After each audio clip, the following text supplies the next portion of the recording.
Hello, this is Lisa Hazard and Misty Lure with the podcast We're All Psychic. And today we have yet another very special guest, and it's Avery. Avery, would you like to say hello?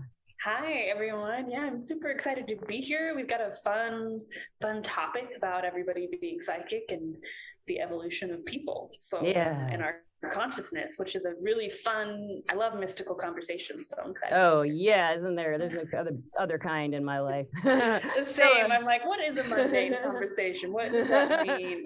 We'll start with a question and you can answer it. Hey, Avery, do you think we're all psychic?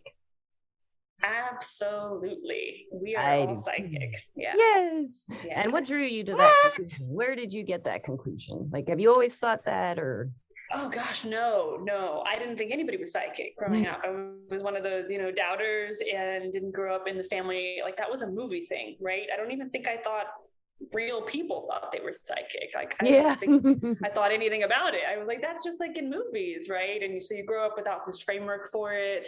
And you recognize later that you already had those abilities, which is how I realized that we all were, because it's not like I was born so obviously so, but there was a subtle thing going on. And yeah, it wasn't like that. And it shifted at some point because I started to encounter just so many mystical things. I started my spiritual path, and it just wasn't enough to just like meditate and stuff. I wanted some powers, I want some cool skills. So yeah, there's got to be more. And then I started running into intuitives and psychics and card readers, especially ones really coming from love, not this like fear-based, like, okay, be afraid of everything, but they're really coming from like co-creating your life with that wisdom. I was like, this is something I want this. And so I didn't obviously know I had it, so I had to believe that it was possible in everybody to really wake that part of me up. And I definitely woke it up, and through lots of different ways. But and now it's easy to see, especially with working people seeking psychic readings, how psychic they are. Often you're really validating what they know. It's just that nobody else is validating it. Yeah. It's so true. I find that a big help to say to them, you're right, over and over again, because it's just they already have figured out a lot of things. Like you said, it's just validation a lot of times. And, I love it when they come to me if I have a reading and someone wants to work on that part of themselves, because that's like going to help them fix everything, not everything, but they'll fix a lot in their life. Which, they'll be able to navigate in such a different way. You're like, man, I don't know what I did before I woke this up, but it must have been really hard. And there's definitely some like, okay, you're picking up on a lot more information than the average person, and you're having a conversation with their energy and what you psychically know about them, and they're just trying to talk to you. You're like, but tell me about that subconscious energy in that past that you have that I just remember while I was in the bathroom, Like, who's the girl in blue? Who's the girl in blue? You're like, well, I think we've all talked about that before too, and I feel the same way you do. Like growing up, like I knew things, and stuff would happen. I did believe in like psychics and stuff because my mother did, so I kind of grew up in that atmosphere, but like I didn't really start opening up my talents until I started doing more research and I met Lisa, and then it started coming out even more. So I can understand, where you're coming from by saying that. Yeah. It's worked. Yeah. Once you recognize it, though, it's like anything, that which you put your energy on starts to grow and build. And that's so true. If you pursue it, it works. It's like it'll happen. Yeah. And not even by force. So people out there listening, like, I want to grow mine. Like, there's definitely practices and tools to help you, but letting that intention stand strong and be like, you know what, I trust that this is like kind of my divine right, that it's like it is, and you can keep it present. That's so hard. Keep it present. And if you keep it present in your mind, like you're saying, if you just keep it, if people keep it present in their mind to try to experience life a different way with what they're picking up and look at it, a lot of times they're really surprised how much they're picking up. You can go out to eat with someone and be like, okay, tell me what you think about the people around you. And they might, if it's someone and they're comfortable, they'll be like, well, I think this person's this and this and this and this. And it's like, well, where, why? It's not because of their clothes, is it? And they usually draw these conclusions really quickly, and they're usually about their characters or personalities or health issues. Even I've talked to different people, and they'll just pick up stuff, and they just kind of like, I don't think so. I think I'm just picking up on stuff because I observe. But I don't understand how someone can sit down in a restaurant and within 2 minutes from door to the table and know so much about everybody in that environment. You know what I mean? Like with different people, I've seen that happen, and they don't have to think about it. They like, if I say that person, they've already checked that person out, and they already have an opinion. Not opinion, but if they really look at them, they're kind of like, well, and it's something personal about them, and it seems like it's not their imagination. It doesn't have anything to do with the red shirt, Yeah, absolutely. Yeah. It's like, we are constantly in this like collective field of information, and we don't know it. And some of the like greatest, like most like effective people who would never identify as psychic are so obviously tapping into something. Like if you ever watch like Tony Robbins speak, and I'm like, a psychic, like you're channeling that. I know it. Like he's not claiming that, he's not talking about it. He's like, I know people. I'm like, no, you tap into people. Yeah. Yes, there are like, of course there's common patterns in people, but it's not merely memorization and hope in that short amount of time. It's just not possible. Like Sherlock Holmes level of turn that on. I'm like, no, you're just right in it. It's available to you. There's so much information available to us, which is what's super cool and exciting, that we really do live in this mystical reality.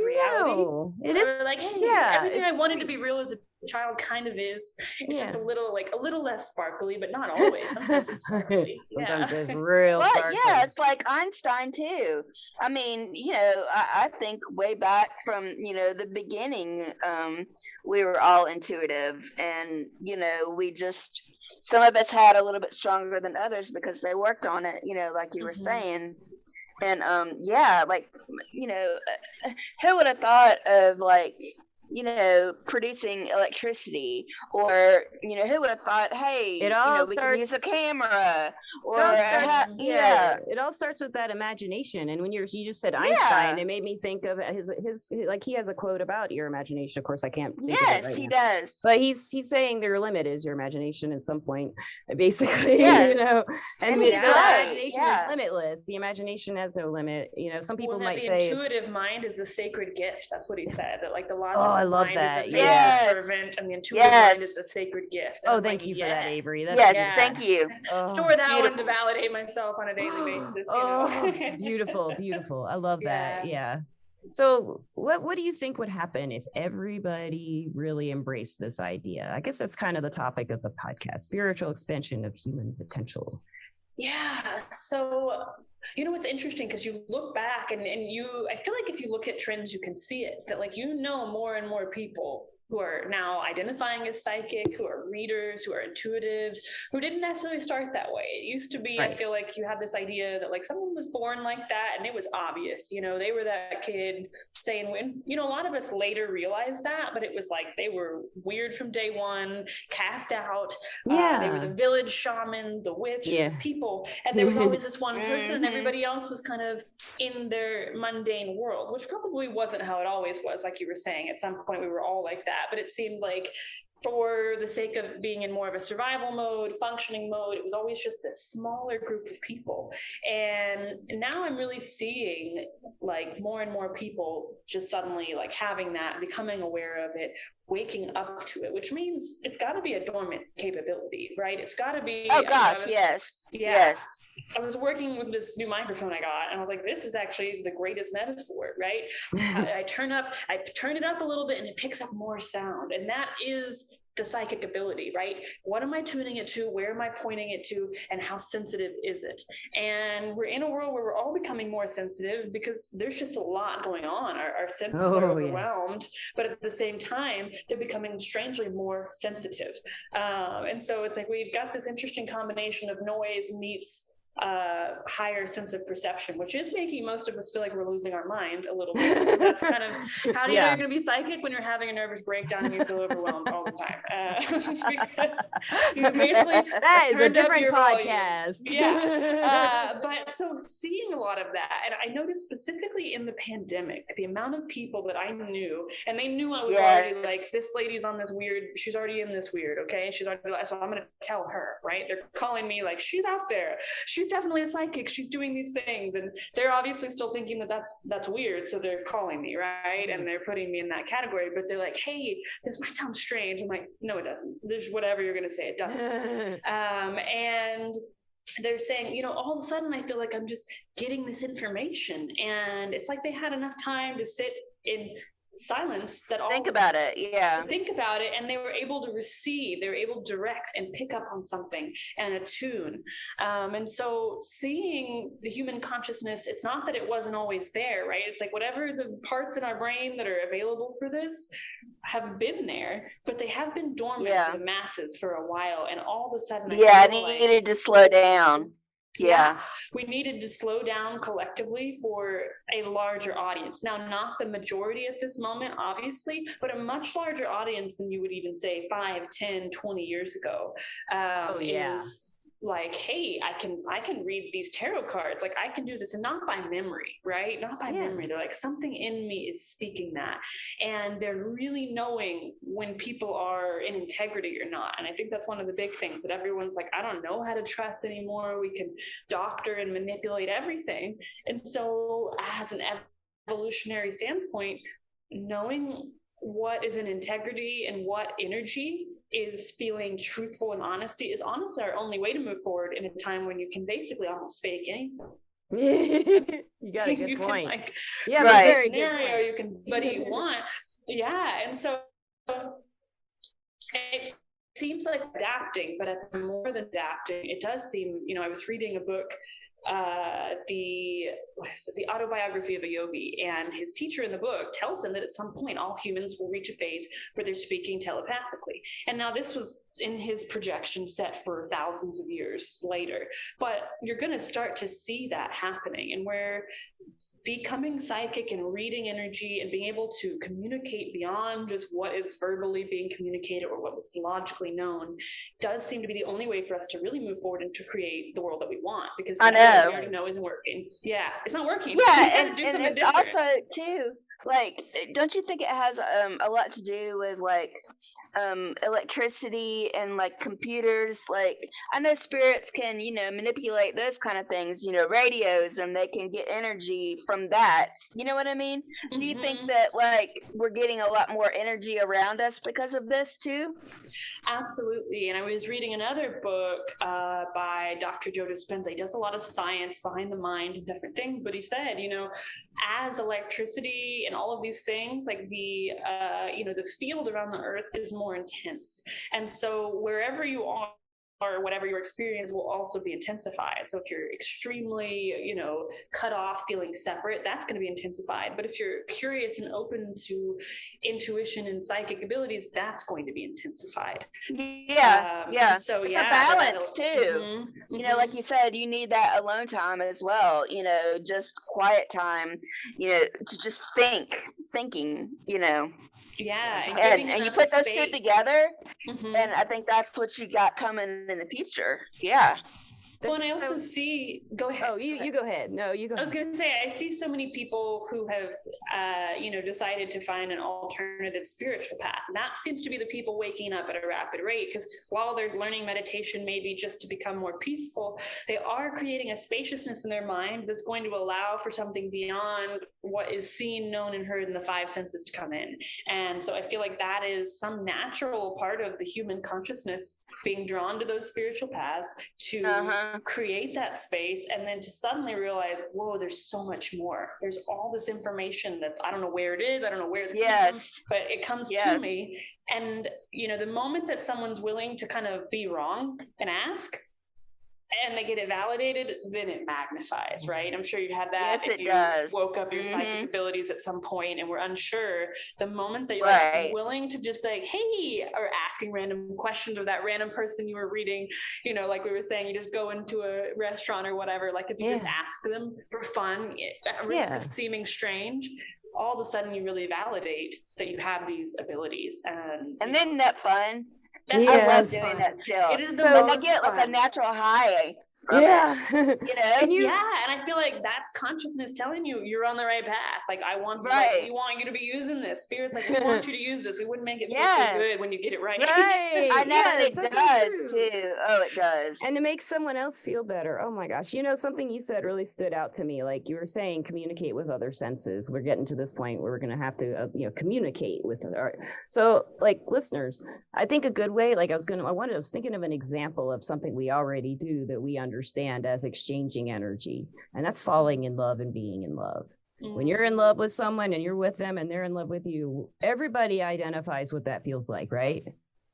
And what is that? What is that? It's not an emotion. It's not a brain thing. It's not a body. It's a reaction. connection. It's a spiritual connection. It's a connection that's unseen. Yeah. It's an energetic bond. Or something along those lines. You can name it whatever you want, but there's something going on there when everybody in the world who's felt love, or hasn't felt love, or been in, maybe in love with someone who wasn't in love with them, they know the feeling when you're with that person is something different, and there's a bond. Even if the person doesn't feel something for them, they'll learn from them something they need to know about love. And that's usually how I see it. Yeah, for the next relationship. Yeah. But Avery, I know what you're saying. Yeah. So can you imagine, like, what would, if, you've got a brilliant imagination. I mean, I'm just like bombarded listening to you. I just could listen to you all day. So I want to ask you, like, can you imagine if they started teaching how to like understand these types of feelings, say starting with like love for your parents or something in second grade or something like that, or they start doing little projects like preschool. The Fool is a card in a tarot. What if the world were like that in say 10, 15 years? They started teaching these skills in some kind of education form. I think they should. They should. How do you envision it? Beginning to happen. So I envision, it's interesting that you say this, because for a while I taught movement and yoga to small children, and I would think, this is not what they need. Like these kids know things. They know things. And that's how I see and know for sure that we're evolving into it, because the little beings coming in, they are bright. They know things. And if you could catch them before you train them not to, what would they do? The amount of people who are intuitive, and they call me about their children, in my private practice. And, they're asking like, well, like, lights flicker in the room for them and they wake up with these nightmares. And I was like, don't panic. Help them to understand. Don't turn it off. Don't wish to block it. Please don't. We need this child. But help them, and don't tell them it's not real either. Yeah, don't tell them it's not real. It'll just hurt him. But what I see would happen, if we started training that in school, to be honest, that's what we need to be training, because I agree. Rote memorization of facts in a world where we have access to facts is insane, right? It's actually such a waste of their little brilliant creative energy. And training them in that one is going to make just in general empathy, human to human empathy, and not just that I feel your emotions empathic, but actually I respond with intelligence. And we really, really need that, as anyone could see if they got on the internet for even 10 minutes. But if we train students in their ability to perceive someone's emotions and know that it isn't necessarily theirs, so they don't have to stay in it if it's not one that they'd like to, but they can now respond intelligently. And while that might sound like really big words to say to a second grader, it's actually more instinctual to them than it is to the average adult who would be starting. Even meditation, I think, should be taught as young as possible. Absolutely. Because they are absolutely learning how to, control themselves. Can you imagine having a and meditation? Control their emotions. Like in 6th grade when they tell you you're going to have a period for the rest of your life, Lisa. And I'm like, what's a period? And you find out those nightmares and, at the wrong time, whenever you find that out as a woman, and if you could meditate on that, if I had like learned about that in 6th grade and all the changes I was going through. I couldn't have done it in 1st grade. I'm going to pay attention to whatever I want. And so in 1st grade. That's part of the problem, in our current culture and the way that we are, like our children would have a really hard time with that in the current school structure. Because I tried it. I was brought in as a mindfulness teacher and I was this is really hard. I was like, maybe we need like wildness. Like we might just need to throw them out in the yard for 6 hours. Primal therapy. I think primal fitness might be better at this point. And then when they're tired, bring them back to me. That would be great. I've done it with my grandson. He's 3 and I've been working with him for probably about 6 months now. And what I'll do is like when he's in between playing or running around, he loves my cards, my tarot cards, and he'll want to play. And I'll say, okay, and I'll spread them out and I'll tell him, okay, you can pick just one card, but before you pick it, I want you to feel all the cards and pick the one that you think is yours. And I want you to know every time he does it, it says something about him. Like that is his card.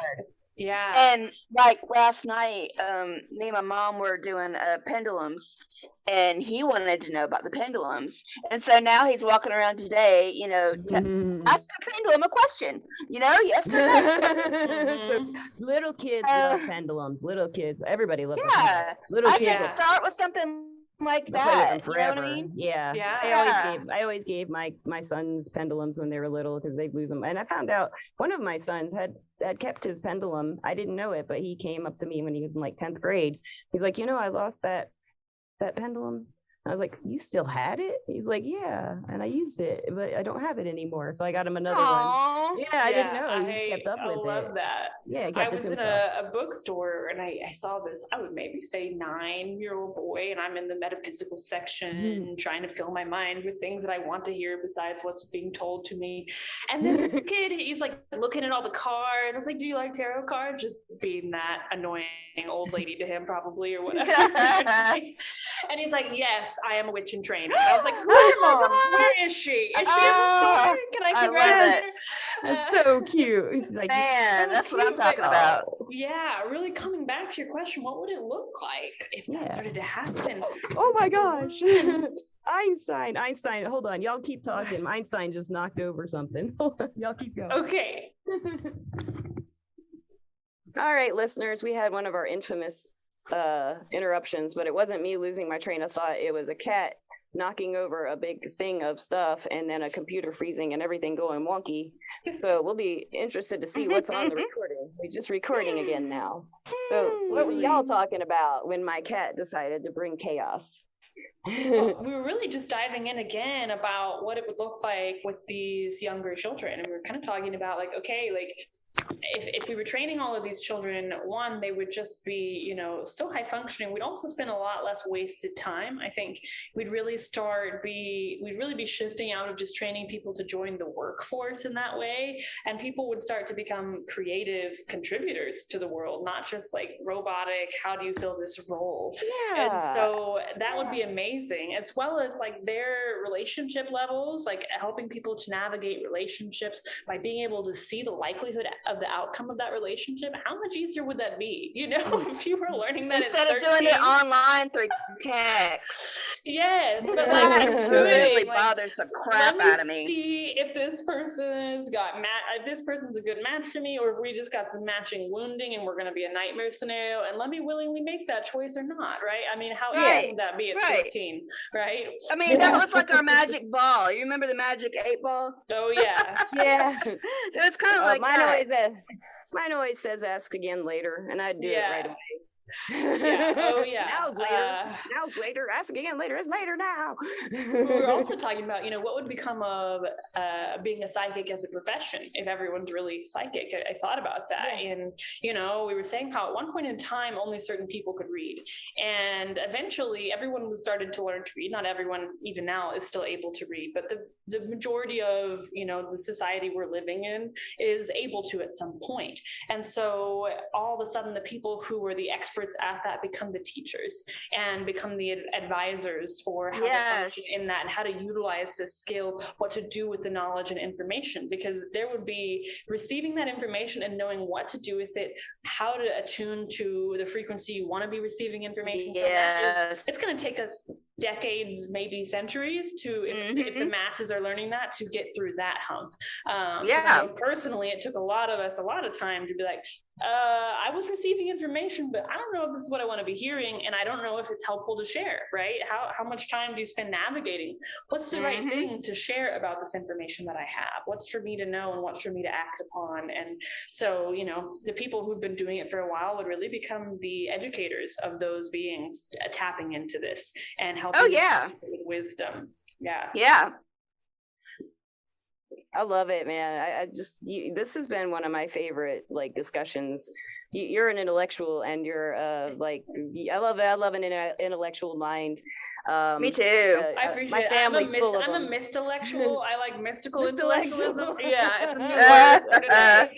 I have a prediction that you're going to write some psychic philosophy, something or others in your life. You have it already. Oh, well, I haven't. I've been getting the message that you need to be writing books. I love, my dad actually was a minister, but he was very studied PhD, and he was writing about basically theology. And while it's not the exact same theology or principles, I am really fascinated. I want to know what makes it work, how it shifts, how we evolve, and how psychic abilities are going to evolve for those of us who already have it, because we've got to move out of the fear and massive need for protection. It's energetically really draining for us. And so how do we attune our tuning fork so brightly and strong that we really are only attuned to that which is of service, because it does take a while to kind of all right, what do I need, what's helpful, what is just actually stressing me out, and how do we spiritually evolve with the information we receive,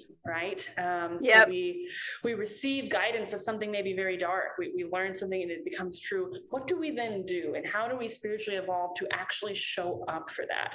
Because to know and to respond in a way that is, helpful, compassionate, and spiritually evolving for yourself are very different, right? I don't know if either of y'all have experienced that. I agree. Exactly. Yeah, but you're also looking at those internal patterns. And so a lot of this, I wrote on a forum once, I was it really is energetic weather patterns, right? We're not set in stone in this line, and I'm reading your line. That's the only likelihood that's going to happen. We are reading really the manifestation energy of each person meets their karma, meets their astrology right now. This little hurricane that you're sitting in, and you're we're reading the hurricane. And how to decipher that, as well as, as a psychic, as someone who's reading that, we're also speaking it into existence. We are powerful, mystical, magical people. And so really knowing, is it helpful to speak this into existence, or would it be helpful to speak something else into existence, and really come to it nice. To have a global dialogue on stuff like this. Can you just imagine if this was on the news? Instead of oh man, I'd watch it a lot more. I mean, let's have a if it was a highlight or something, let's have the spiritual philosophies people absolutely talk. I don't know what Amazon actually did put out, they released a documentary. Maybe it was only advertised to me because I've been programmed or whatever, but it's called Superhumans, and it was on these topics of people who could do I did see that. It was really fascinating. The ones with the children with the blindfolds who only saw through their third eye was the moment that I was what was I even doing in my childhood? I want to wear a blindfold and learn to run without my eyes. I don't even know what the point of my existence is. Elementary school was a waste because I cannot see clearly with my third eye the world around me. I'm quite disappointed. That's some Force stuff, That's some ninja stuff. I know. Yeah, ninja. Yeah. These little spiritual ninjas. But imagine what functioning in the world, what the government, or, major forces could actually do with this information. And not just on the low level, okay, they can find someone and they can get intelligence, but like we can read an energy and respond appropriately. We can actually see what somebody's doing and why they're doing it. Look at that on a massive level, what that would do for war or crime. Yes. Now I want to write mental issues, everything. fiction about it. Yeah, you're gonna do both, man. You're gonna do both. First, you start with the fiction, and then you make it fact. I know, like make it science fiction. They say science fiction is what becomes reality because we collectively believe it, and it's how we introduce new ideas. And then those who are fascinated by it end up creating and building the platforms for it. So I'm exactly. Right away from all angles, every angle, right? Yeah, absolutely. But it just with that a little fiction, a parable that kind of just came to me the other day between the intuitive and the will, right? There's this man who he knows that there's water somewhere. He's living in drought. It's a drought town, and he knows that there's water, and he's been told that there's water in this one place. And every day he goes out and he digs and he digs, and he's thirsty, but he perseveres. And then there's this woman who also knows that there's water in this place and that one day it will come.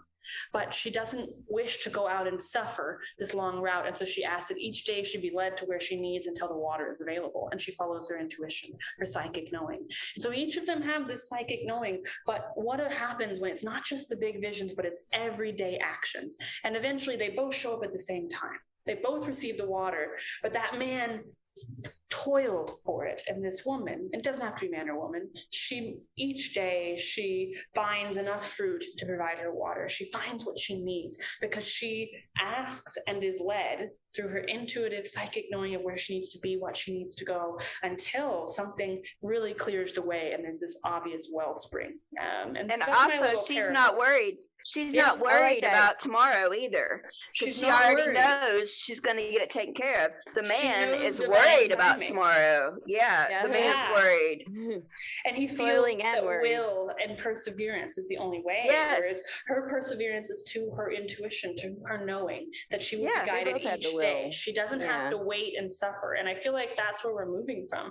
If we can start to really follow that intuitive guidance, we don't have to have these like long wait, suffer it out. We're all trying to figure it out. We can actually start navigating each day to the things we need until, whatever bigger manifestation we need. And that's part of being psychic, is also being intuitive with our day-to-day choices, not just blindly showing up. And I think that would make a massive difference, and is making a massive difference to the collective consciousness, particularly in women solo entrepreneurs who are like, I can't just do it in these models. I didn't leave my job to do it exactly the same way. I wanted to be intuitive. I needed to find a way to kind of leap over the obvious barriers. And it is that subtle psychic sense of intuition that's helping people do that. So those are the more like practical level, like, okay, I just went there that day. I don't know why, but I got this, nudge to go there, and I ran into the person that I needed that helped me with my business, and all of these things that so many people would be able to tell you is happening to them, which is how you can see that the collective is waking up to those subtle psychic intuitive senses, which will eventually lead to much larger psychic senses. And believing it is the key. And I really think it's like what you said, like the intuitive is you said it's like a quiet, it's like part inside us. I don't think it really is. I think if we were taught that it was louder and we were explained to us, when we were younger, this is a really big thing that's going on all the time. Your perception is part of your intuition, and all this psychic energy is part of my perception as a belief, maybe.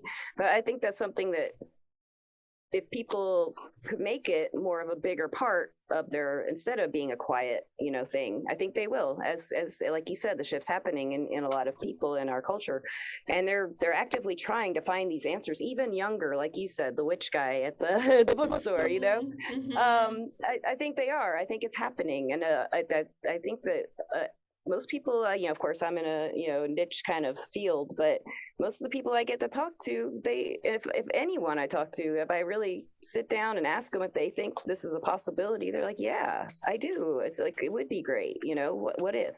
But and that what if is turning into, well, that person's doing it, that person's doing it, that person's thinking about it, that person's talking about it, and it's getting around. But Avery, I wanted to ask, where can listeners find you, because they need to talk to you?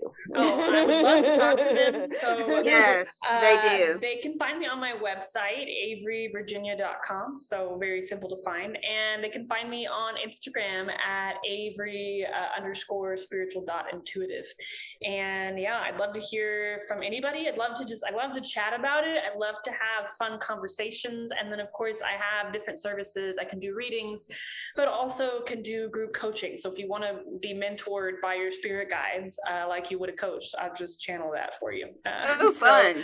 Yeah. So that combination of not just getting the insights, but also that transformation of how you want to shift your life, how you want to create your life, and how do you use that psychic wisdom of what's coming and how do I change it, kind of mentality. So as well that's as a big help. mediumships, specifically focusing on ancestors that are really kind of coming into play in your life themes, as one of my favorites. I love that. Yeah, everybody needs that. Yeah, because often the ancestors that show up are either they're really helpful in supporting you in whatever you're going through, or they are the ancestor who maybe carried the shadow that you might be living out for them. And fixing the problem that you have. Yes, absolutely. I totally agree with you on that. Yeah, they're. And you're, go ahead. You're also on Everclear, right? Yes, and I'm on Everclear, of course, which is how we met. And I'm on Everclear. So check out Everclear, actually, which is really one of the. What's your? What Avery on there, isn't it? It's Avery Virginia. Okay. So you can find me on there, and that's really one of the best ways to kind of reach someone, like to just try me out, because if you go to my website, you got to commit a little more. So if you're like, I just want to talk to her for a little bit, or for a while, you can roll into as long as you want on Everclear, which is very fun. And if you're having one of those late night moments and you need to call me, that's the best. Those are the fun ones. I know when late night call. Late night calls, and you really sort out life's problems in the night, kind of the way you really gathering do. under the stars. That feels good. That feels really good. And while we're talking about Everclear, I would like to thank Everclear because they are our sponsor and they are awesome. You can go find them everclear.com. They're also an app in the Apple Store, iTunes Store, I guess it's called, and the Android Store. And they hope to help you find the clarity you need to create the life you deserve. Yeah. Check it out. There's so many great readers. There's so many great readers and advisors. They're all good, And I've got to meet a lot of them, and they're just you and everyone I've met. Amazing, like real healers, fun, like genuine, in it for like doing helping people. That's what it's about. Absolutely. So any last words? Reasons, enjoy finding your psychic awareness to the audience.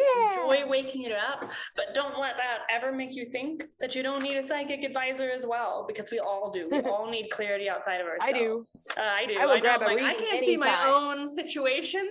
I can see yours with clarity. But mine is it's easier. Once you're in it, it's easier to read other people's than. Yeah, absolutely. I think it cut out a little, but that was really interesting. It was quite like mystical, and I know it was like she got vaporized. But she is really vaporized. She's vaporized. So I guess ending on discover that psychic knowing within you. Be excited about it. Be curious and go with it, and really trust yourself, and be willing to miss some marks and grow so that you don't block it with that sense of pride and fear of being wrong. That's right. Amen. I love it. Thank you so much. Absolutely. And then listeners, I love you. Thank you, listeners. And Misty, thank you. And Avery, thank you so much. Yes, thank you. It was so fun. Everybody have a nice evening and peace out.